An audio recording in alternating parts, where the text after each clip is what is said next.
kita berbicara terkait dengan strategi tadi ya Go Public didorong oleh Pak Erick Thohir begitu untuk menjadi perusahaan terbuka. Tadi selain dari holding di rumah sakit begitu, kira-kira di sektor mana lagi Pak yang didorong? Ya gini, kita kan melakukan aksi korporasi. Ada yang namanya Go Public, ada mengundang strategic partner dan lain-lain. Nah tentu kalau kita bicara Go Public, kan kita sudah mendorong yang namanya kemarin sukses story Go Public untuk geothermal.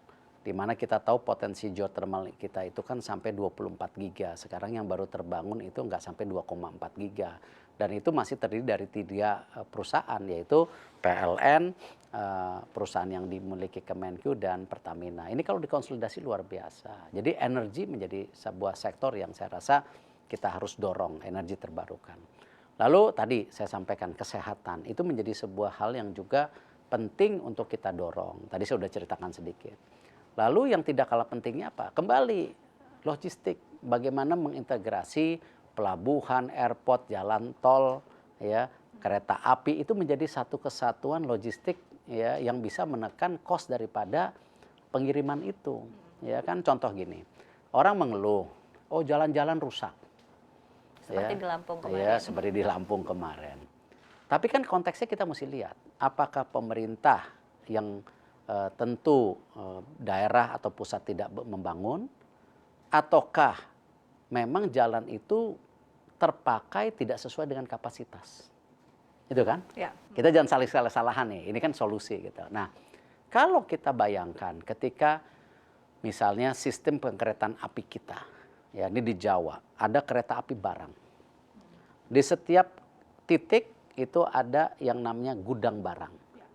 Kan artinya apa? Si truk itu hanya mengambil dari titik itu ke titik terdekat. Tidak perlu menggunakan jalan provinsi dari ujung ke ujung yang kadang-kadang beban truknya lebih mahal. Ya lebih berat maksudnya. Akhirnya jalan ini rusak. Nah, dengan itu juga kita bisa dorong dia ke pelabuhan dan airport. Nah, ini kan sebuah ekosistem yang harus disolusi. Nah, inilah kenapa salah satunya yang kita tekankan bahwa bagaimana peran daripada infrastruktur daripada kami di BUMN makin hari makin kita sinergikan. Apakah untuk kereta api, airport, dan lain-lain. Nah ini yang kita mau kita benar-benar dorong lah. Oke, baik. Nah berbicara terkait dengan infrastruktur, ini kan juga berkaitan dengan BUMN Karya ya Pak ya. Ini juga tampaknya PR juga begitu bagi Pak Erick untuk membenahi BUMN Karya karena memang sudah cukup besar begitu permasalahan yang ada di sektor ini. Sebetulnya permasalahan utamanya dari Anda sendiri Pak Erick melihatnya seperti apa dan solusi apa yang bisa ditawarkan? Ya kembali sudah banyak PR yang dikerjakan, tapi kan kembali pasti ada yang belum selesai, perlu waktu. Ya. BUMN Karya ini memang langkah awal yang kita sudah dorong waktu itu untuk restrukturisasi daripada pendanaan yang dipergunakan untuk investasi jangka panjang lalu pendanaan bunganya jangka pendek. Nah itu yang kita rapikan dulu. Yang kedua tentu restrukturisasi daripada jenis usahanya. Karena jangan sampai terlalu banyak karya akhirnya mereka saling bersaing. Nah ini udah mulai. Ya kita sudah meng-hire konsultan Boston Consultant Group udah jadi kesepakatan sekarang. Walaupun sebenarnya blueprintnya sudah lama, tapi baru ada kesepakatan sekarang. Karena kan kembali kita duduk sama menteri-menteri lain gitu. Nah di mana nanti BUMN ini punya spesifik daripada jenis usahanya. Misalnya Jasa Marga HK ya dia di jalan tol. Yang lainnya nggak usah. Tapi kalau PP misalnya, ya memang dia jagonya bangun gedung, ya kasih kesempatan. Atau nanti ada yang jago bangun LRT, kereta api, mungkin adikarya. Tapi juga ada yang jago membangun misalnya pabrikan, ya kan? Itu siapa? Jadi kita punya expertise. Nah itu poin nomor 2. Jadi 1 restrukturisasi, kedua fokus ke jenis usaha, baru ketiga market. Oke, sudah disampaikan ke Pak ke masing-masing. Ini yang kita lakukan sekarang gitu. Nah, restrukturisasi itu yang poin 1 itu yang perlu waktu. Ya, tapi kita yakin dalam 2-3 tahun akan selesai, akan berjalan gitu. Tapi perlu waktu ya. Dan memang tentu kalau kita ingat restrukturisasi Garuda aja 3 tahun loh. Ya. Nah, ini karya memang baru tahun ini kita restrukturisasi gitu. Jadi memang ya kembali ya dan ini saya tidak ada masuk membela diri. Ya, tapi ini kan juga memang kasus-kasus lama. Seperti Waskita itu kasus lama. Ketika menerbitkan surat utang di tahun 2000 berapa? 17 atau 18 gitu ya kan. Nah, tapi ya udah harus diselesaikan.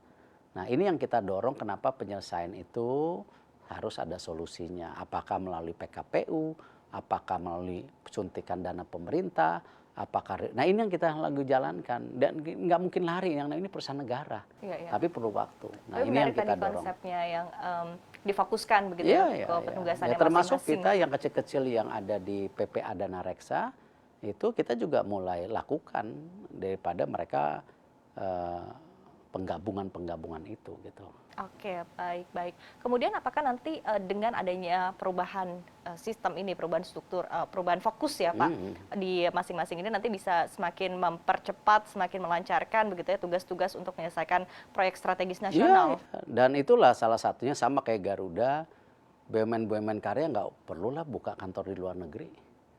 Orang di dalam negeri aja masih banyak kesempatan, ngapain ke luar negeri? Belum tentu expert. Ya, makanya saya udah minta Pak Wamentiko untuk bedah tuh BUMN kantor yang di luar negeri untung atau rugi. Kalau untung, kalau rugi tutupin aja lah. Ngapain kita sok gaya-gayaan buka kantor di luar negeri taunya nggak kompetitif gitu. Nah, ini yang kita dorong, udahlah fokus seperti Garuda, ini domestiknya kuat, kita masih tumbuh, jangan sampai ini jadi lost opportunity gitu. Nah, itu yang saya sampaikan juga, kenapa karya-karya ini mesti konsolidasi, termasuk ya tadi IKN. Ya, IKN itu memerlukan banyak investasi. Kalau saya dengar kemarin Singapura tanda tangan. Ini tanggal 25 Juli 20 rombongan dari Hong Kong mau investasi IKN. Kemarin saya dengar ada beberapa negara kayak Korea, Jepang, ya kan ada tanda tangan juga. Ya kembali ini kesempatan buat BUMN juga berinvestasi seperti apa? Telkom data center.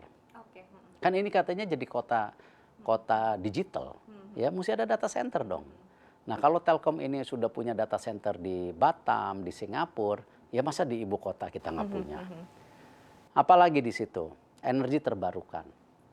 Kita bisa supply energi yang memang apalagi itu green, ya PLN atau Pertamina sudah mulai melihat opportunity untuk green energy. Apakah solar panel, apakah matahari ataukah angin, apakah juga gas ataukah air, nanti kita lihat yang memang kapasitasnya ada ya. Dan ini menurut saya kesempatan kita juga mendorong transisi energi terbarukan ya dikala memang tekanan kepada pendanaan sulit. Ya ini kan semua dunia bicara energi terbarukan tapi yang ada kosong uangnya. Nah, makanya itu yang saya bilang dan sepakat saya rasa dengan pikiran Pak Presiden, transformasi yang namanya energi terbarukan harus terjadi, tetapi harus sesuai dengan transisi kita. Ya, kita jangan sampai melakukan percepatan, tetapi akhirnya masyarakat, rakyat kita membayar listrik mahal. Ya. Membayar juga yang namanya pabrik-pabrik yang sekarang harus diefisiensikan ketenaga kerjaannya karena adanya AI, ada robotik. Akhirnya listriknya lebih mahal, akhirnya cost of production kita nggak kompetitif. Nah kayak gini-gini kita harus jaga gitu transisi ini. Supaya apa? Tetap untuk anak cucu kita lakukan, tapi ini kan. Nah yang lainnya juga sekarang kan di ibu kota baru juga akan bangun airport. Rencananya jalan tol udah masuk. Nah kita coba aja fokus di situ. Tetapi kalau yang lain-lainnya kayak gedung, private sector mau bangun apa ya itu baguslah kolaborasi percepatan gitu. Tapi secara hitung-hitungan karena ketika kita berinvestasi pasti inginnya targetnya adalah balik modal begitu Pak, dengan masa depan ibu kota negara yang juga masih belum tahu begitu ya seperti apa ke depannya. Apakah memang sudah dihitung begitu bahwa hitung-hitungannya masuk kemudian nanti akan menghasilkan profit di kemudian hari untuk investasi. Yang menarik ini, kadang-kadang kita lupa ibu kota negara yang dibangun ini kan dijepit oleh dua kota besar, Balikpapan dan Samarinda. Itu traffic toll-nya aja itu ketika dibangun IRR-nya bagus sekali loh. Jadi ini kita bukan membangun kota yang berdiri sendiri jauh dari mana-mana. Tetapi di situ sudah ada dua kota penyangga. Dan ini benar-benar di tengahnya. Kemarin jarak dari Balikpapan, kalau itu jalan tol tembus dari airport ke kota, maksudnya ke IKN itu hanya 45 menit. Nah, terus kalau itu nanti ada airport, ya lain lagi.